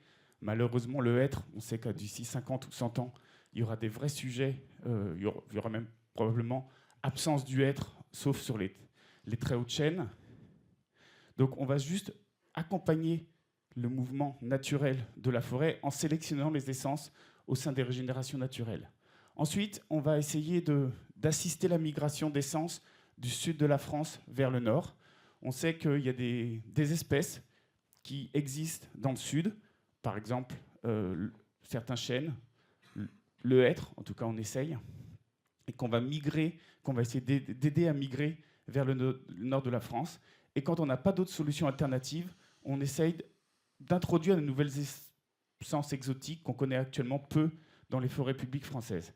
Donc là, je vous ai mis le diagramme en répartition des essences qu'on plante et des essences qui pourront être des essences objectifs à horizon 50 ou 100 ans. Donc on mise beaucoup, nous, en forêt publique, sur le chêne, qui est pour nous une essence d'avenir, qui doit être capable de s'adapter au changement climatique. Ce que je disais hier à table, on sait que le chêne, il a une variabilité génétique 100 fois supérieure à celle de l'espèce humaine. Donc quand on sait que nous, l'espèce humaine, on est capable de s'adapter presque quel que soit le climat, on espère vraiment que le chêne sera capable de faire, mais dans une échelle de temps qui n'est pas la nôtre, puisque je vous rappelle qu'un chêne, pour qu'il soit mature, il faut attendre jusqu'à 180, voire 200 ans. Et puis après, on a tout un cocktail d'essences résineuses. Évidemment, le pin maritime, qu'on sait une essence très plastique et qui est capable de s'adapter, finalement, quel que soit le climat, et notamment par rapport à la problématique de gel, même très ponctuelle, mais la problématique de gel. Et puis après, des essences telles que le cèdre, le Douglas, et puis tout le cocktail d'essences résineux. Pour nous, l'objectif forêt publique, c'est une stratégie à 50 ou 100 ans. Aujourd'hui, la forêt, elle a 3 rôles. Elle accueille le public, elle protège les populations et les espèces, et elle produit du bois. Et on souhaite vraiment que dans notre stratégie de renouvellement des forêts, on garde bien ces 3 objectifs. Et j'insiste aussi sur le 3e objectif, parce qu'il y a beaucoup de gens autour de nous qui nous disent « laissez faire la forêt, elle n'a pas besoin de l'homme, elle sera toujours là, elle sera différente ». Sauf que nous, on a vraiment besoin aussi du 3e objectif de la forêt, qui est de l'usage du bois. Vous êtes bien placés pour le savoir. L'usage du bois, en particulier en bois d'œuvre, c'est du stockage de carbone, et ça doit nous permettre aussi de lutter contre le changement climatique. Je vous remercie.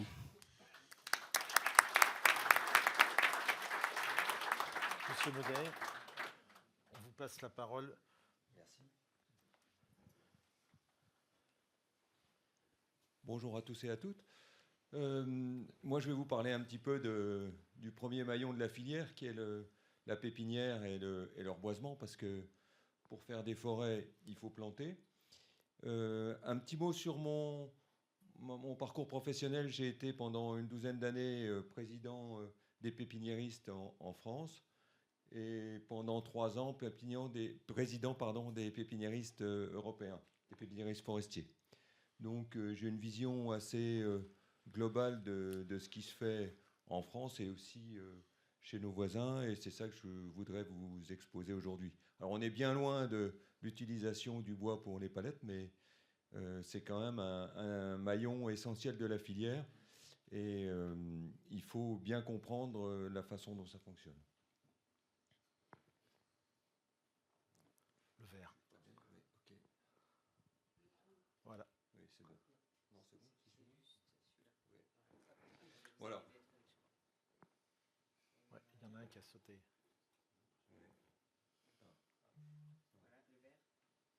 C'est bon. Voilà, juste un petit focus sur ce qui se fait au niveau mondial. On sait qu'il n'y a que 7,2% des forêts qui sont plantées dans le monde, donc c'est pas beaucoup, mais ça produit environ 30% des utilisations de bois-ronds industriels. Donc ça, c'est très important. C'est pour ça que la plantation les chiffres de plantation sont très importants pour appréhender la ressource à venir. Alors en France, on a beaucoup planté après la Première Guerre mondiale, puisqu'il y a 40 000 hectares, on parlait de la forêt de Verdun tout à l'heure, 40 000 hectares qui ont été plantés juste après la Première Guerre mondiale. On a planté au 19e siècle, bien sûr, tout le monde a l'aventure de Napoléon III dans le massif des Landes en tête, et c'est vraiment une grande réussite, puisque c'est le premier massif forestier européen. Bon, après, on a eu le Fonds forestier national à partir de 1947 qui a fait un gros travail, puisqu'on a planté 2,3 millions d'hectares à cette époque-là. Malheureusement, le Fonds forestier national s'est éteint en 90. On peut dire qu'il y avait plusieurs raisons à cette extinction. Bon, il y a des raisons financières, bien sûr, mais il y a aussi des raisons d'utilisation des fonds qui étaient mis à la disposition du FFN et qui n'ont pas été utilisés pour faire de l'investissement comme c'était prévu au départ. Donc, c'est un système qui a fonctionné, qui maintenant appartient au passé, mais dont on a pu mesurer l'importance et les résultats, parce que c'est aujourd'hui les bois qui sont coupés sont des bois principalement issus des plantations qui étaient faites par le FFN. Alors on peut regarder maintenant un petit peu ce qui se fait dans les pays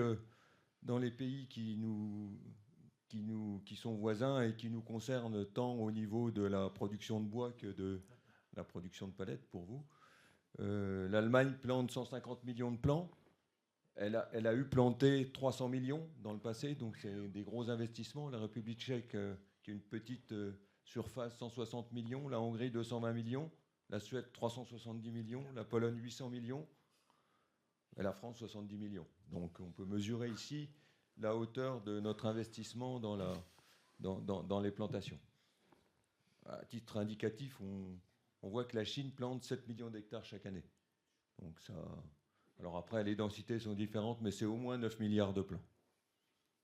On peut citer d'autres pays comme la Turquie, qui plante 800 millions de plants par an. On peut citer l'Italie aussi, qui ne plante pas du tout. C'est un autre exemple.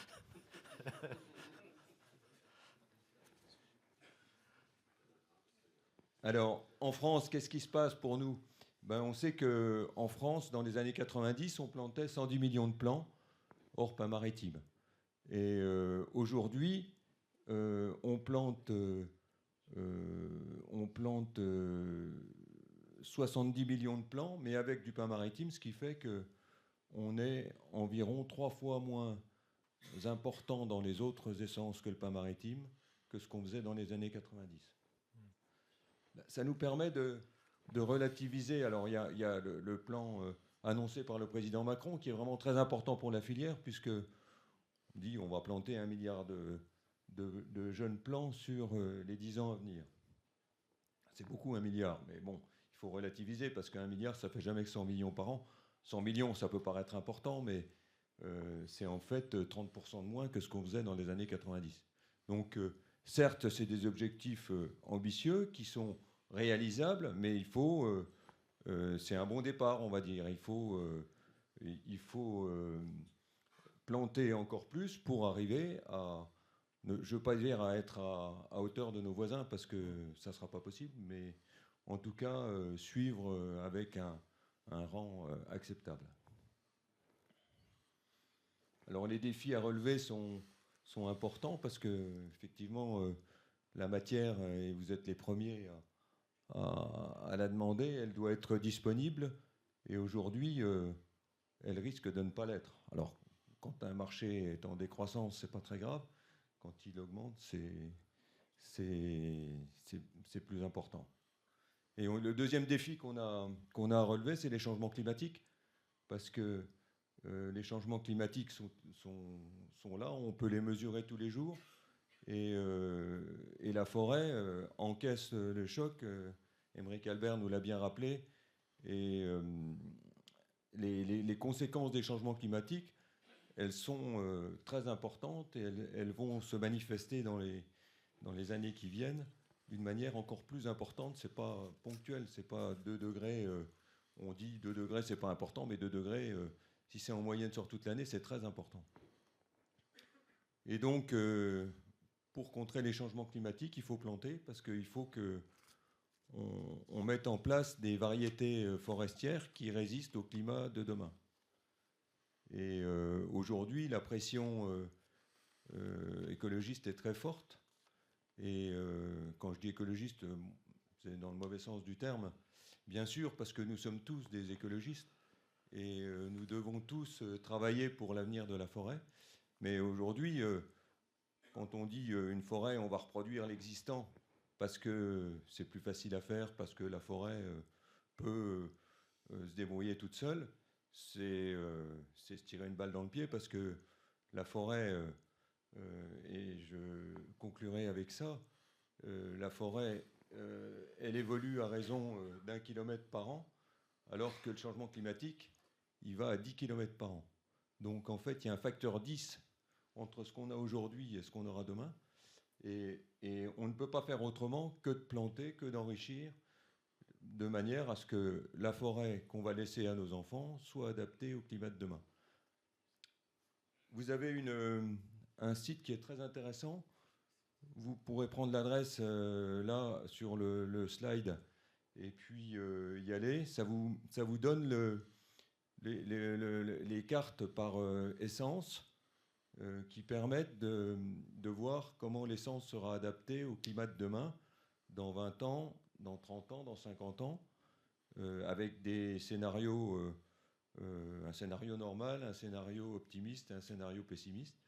Et on voit par exemple, si on prend quelques espèces, si on prend l'épicéa, on voit que dans 50 ans, l'épicéa occupera 5% du territoire national. Donc, à contrario, si on prend le pin maritime, on voit que le pin maritime, dans 50 ans, quel que soit le scénario, il sera adapté dans tout le pays. Donc, il y a vraiment une nécessité d'investir. Et je finirai en disant que la forêt, c'est comme une entreprise. Si on n'investit pas, on ne récolte pas. Voilà. Merci de votre attention. Tenez, monsieur.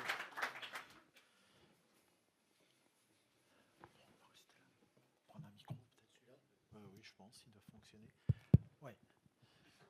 Alors, maintenant, on va faire un petit jeu questions-réponses avec... Super, non, ça marche. Ouais. C'est Léa qui décide ? Oui, ouais, bah c'est sûr. Moi, ça, c'est clair. Alors, je dirais, Jean-Michel Servan, donc, vous êtes président de France Bois Forêt. Vous allez compléter, je dirais, bien évidemment aussi la vision et les propos de ces messieurs. Mais est-ce que dans un premier temps, vous pouvez nous rappeler un peu les objectifs et les moyens dont dispose France Bois Forêt ? Parce que je pense que dans la salle, tout le monde ne connaît pas forcément, je dirais, les missions et les objectifs. France Bois Forêt, c'est l'interprofession nationale de la filière forêt-bois. Donc une interprofession en France, c'est une association qui regroupe des organisations professionnelles représentatives. Ouais. Donc de ce fait, en fait, elle est agréée par le ministère de l'Agriculture et le ministère de l'Économie, ce qui lui permet de lever en fait une CVO, un drôle de terme, qui permet de financer ensuite des actions collectives. Mmh. Alors, nos membres actifs, donc à l'origine de la création de France Bois Forêt, ce sont les propriétaires forestiers, aussi bien publics que privés. France Sylva pour le privé, les communes forestières pour le public. Les gestionnaires, donc l'ONF pour la forêt publique, les coopératives forestières, les experts forestiers, toutes les entreprises aussi qui travaillent dans le monde, on va dire, de la forêt, hein, depuis les vergers à graines, les pépiniéristes, les entreprises de travaux, les reboiseurs, les récoltants, etc. Et puis, bien entendu, toute la transformation, alors avec la FNB pour la partie sciage, mais aussi un certain nombre de marchés comme justement la palette, l'emballage léger, l'emballage industriel, voilà, l'énergie. D'accord. Bon, effectivement, vous avez une vue transversale, en tout cas à travers France Bois Forêt, à travers vos missions de la filière, en fait, depuis l'amont vers l'aval. Et en fait, est-ce que vous pouvez nous exposer votre vision, votre sentiment sur la façon dont l'ensemble de la filière et les professionnels, en fait, se mobilisent pour une bonne gestion et une bonne utilisation de la ressource? Alors, avant de répondre à votre question, je vais profiter du fait que j'ai le micro pour revenir sur un ou deux points de cadrage par rapport à tout le monde, parce qu'il peut y avoir un peu d'anxiété dans la présentation de mes collègues, là, derrière. Se rappeler que quand il s'agit de forêt, déjà, alors vous êtes des spécialistes de la logistique, donc ça va vous parler, on n'est pas sur une mine, je veux dire, c'est pas un stock minier, une forêt. En fait, c'est un écosystème complexe, vivant, qui est très multiple d'ailleurs. Donc ça, c'est la première chose, on est sur quelque chose qui bouge.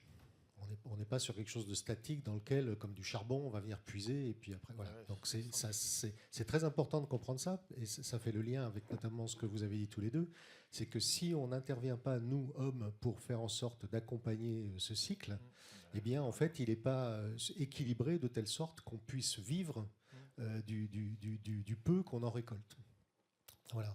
Donc ça, c'est quelque chose qui est très important. On a affaire à quelque chose de vivant. Deuxièmement, il faut s'habituer au temps long. Il faut s'habituer au temps long. C'est-à-dire que quoi qu'on fasse, planter des arbres, etc., on travaille toujours pour nos enfants ou nos petits-enfants. Parce que les arbres qu'on plante aujourd'hui, ce sont des arbres qu'on va commencer... après, ça dépend des essences, évidemment. Entre le peuplier et le pin sylvestre, il y a un peu toute la gamme. Mais on travaille à un horizon de 50, 60, 100 ans. Voilà, donc il faut se dire que les actions qu'on est en train de faire aujourd'hui, c'est pour adapter notre forêt, qui est l'enjeu majeur de notre époque, sont des enjeux de moyen terme. Voilà. Après, juste les ordres de grandeur, parce que là on se fait peur, et puis peut-être les uns comme les autres, vous lisez la presse, etc., on entend beaucoup parler de puits forestiers. Bon, le puits, c'est pas un puits déjà. Le puits, c'est un indicateur qui est la variation du stock forestier, c'est-à-dire la quantité de bois sur pied en forêt, d'une année sur l'autre. En début d'année, on avait 3 milliards de mètres cubes, c'est juste énorme, 3 milliards de mètres cubes sur l'Hexagone, France métropolitaine. L'année suivante, on en a 3 milliards, plus quelque chose. Donc là où, effectivement, le puits ralentit, c'est parce que le plus quelque chose, il tend à être moins important pour plusieurs raisons. Premièrement, parce que les arbres ont plus de mal avec les climats changeants, les périodes de sécheresse et choses comme ça. Donc la croissance des arbres est un petit peu moins forte. Et puis deuxièmement, on a des épisodes un peu de crise, comme on l'a vu avec les scolites, notamment dans le Grand Est, la carte d'Emeric. Et donc on se retrouve avec des prélèvements, en particulier liés au dépérissement et à la mortalité, qui sont plus élevés que ce qu'on aurait prévu. Pour autant, en France, à l'heure actuelle, le puits, c'est-à-dire la variation de stock, ça reste positif. C'est-à-dire que le stock forestier continue à croître. Alors ça ne durera peut-être pas toujours, hein. Il faut quand même se dire les choses. Les Canadiens, par exemple, depuis bien longtemps, du fait des incendies à grande échelle, c'est largement ce qu'on appelle une source. C'est-à-dire qu'en fait, il y a plus de carbone qui retourne dans l'atmosphère que la forêt peut en capter. Voilà, donc c'était un petit peu mon discours introductif. Ça me paraît important de rappeler ça. Bien sûr, voilà. Que le bois reste un matériau d'avenir. C'est un matériau d'avenir. Tu as parlé un petit peu d'investissement et de production, etc. On peut aussi représenter la forêt comme un capital. On a un capital. Ce capital, il produit des intérêts. Les intérêts, c'est le fameux accroissement, etc. C'est de l'ordre de 3%. Donc ces 3%, en fait, on vit sur ces 3%, nous, depuis qu'on fait de la gestion durable des forêts. Donc voilà, il faut quand même se rappeler qu'il y a 100 en dessous du 3. Voilà. Et que le prélèvement, il se fait sur le stock et pas sur l'accroissement. C'est-à-dire que ce n'est pas les cernes d'accroissement des arbres qu'on va aller chercher, mais c'est les arbres qui sont arrivés à maturité où en ce moment, de plus en plus, une proportion de bois de crise vient se mêler à ce prélèvement. Mais voilà, donc c'est notre rôle de garantir ces équilibres. Alors sur les perspectives et les études, puisque c'est ça la question, alors il y a des études qui sont à notre main et des études qui ne sont pas à notre main. Donc il y a une étude importante qui est menée pour le compte de l'État par l'IGN, l'Institut géographique national, avec l'appui du FCBA, qui va sortir normalement autour de la fin de l'année et qui présentera un certain nombre de scénarios justement sur l'évolution à la fois de la croissance et de la récolte des arbres en fonction de ces critères. Parce que la question que se posent les pouvoirs publics, et nous tous en ce moment, elle est quand même beaucoup centrée sur le carbone. Bon, mais le carbone, c'est pas tout non plus. Voilà. Alors nous, au sein de la filière, on a pris les devants et on a travaillé là depuis plus d'une année, alors au sein de France Bois Forêt, mais aussi avec les autres organisations professionnelles qui constituent la filière, normalement tout ce qui est par exemple le secteur du papier, de l'ameublement, etc. Et donc, on a construit avec l'appui de Carbone 4 qui va intervenir tout à l'heure, voilà, un modèle en flux physique de filière qui nous a permis de construire à partir d'un état de l'existant et en le déformant par rapport à des scénarios de demande qu'on a établis pour 2030 et 2050, d'avoir un scénario central qui nous permette de voir de quelle façon on peut équilibrer en fait la demande par rapport à justement ce qu'on va récolter en forêt. Voilà, on est tout près de la fin de cet exercice-là, et donc vous en aurez un avant-goût tout à l'heure. Oui, absolument. En tout cas, c'est une étude très intéressante. J'ai pu assister et entendre les premières conclusions. Je crois que c'est un travail remarquable et un outil. Et je crois que ce qui est important aussi, c'est de montrer que, enfin, quand on demande comment la profession se mobilise par rapport à ça, c'est, de mon point de vue, les outils, les études et les recherches qui sont mis à disposition, qui n'existaient pas forcément quand on regarde il y a encore une quinzaine d'années. En tout cas, on trouve qu'il y a une accélération de données, d'études, de recherche, de capitalisation de savoir qui aujourd'hui devrait permettre d'encadrer beaucoup mieux, je dirais, tout ce qui concerne cette ressource, ce besoin. Et je ne sais pas quel est votre avis par rapport à ça. Alors tout à fait, je pense qu'on avait besoin de ça. Comment dirais, les outils scientifiques vont être très importants à développer pour l'avenir. Donc il y a à tout niveau, même sur le choix des essences, les stratégies de renouvellement forestier, les stratégies d'intervention dans des contextes de bois de crise, etc. Donc ça, c'est des choses très opérationnelles sur lesquelles il nous faut travailler.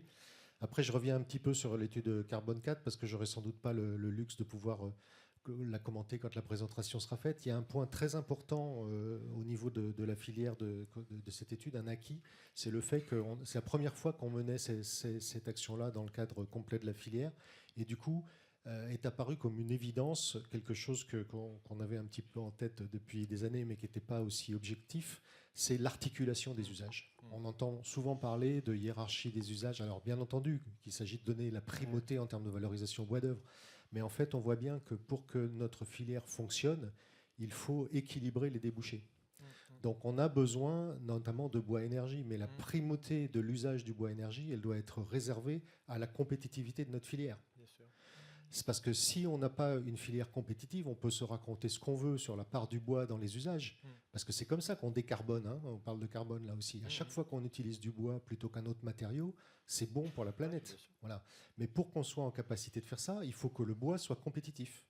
Alors il l'est d'un point de vue carbone, mais il faut aussi qu'il ait une compétitivité économique. Et la compétitivité économique, elle dépend largement de l'utilisation d'une partie de nos sous-produits, que ce soit d'exploitation ou de la transformation, pour des choses comme par exemple le séchage. Donc voilà, donc on a besoin d'avoir des politiques publiques qui favorisent nos industries sur l'usage du bois énergie. Et puis de la cohérence, c'est ça qui est important aussi entre les différents secteurs utilisateurs. Donc recherche et cohérence, on a besoin. Absolument, je crois que c'est très utile. On peut peut-être passer, on a quelques minutes, Anne a donné l'autorisation, on a quelques minutes pour des questions dans la salle, donc n'hésitez pas, il y a des micros si vous voulez profiter de l'expertise de ces messieurs.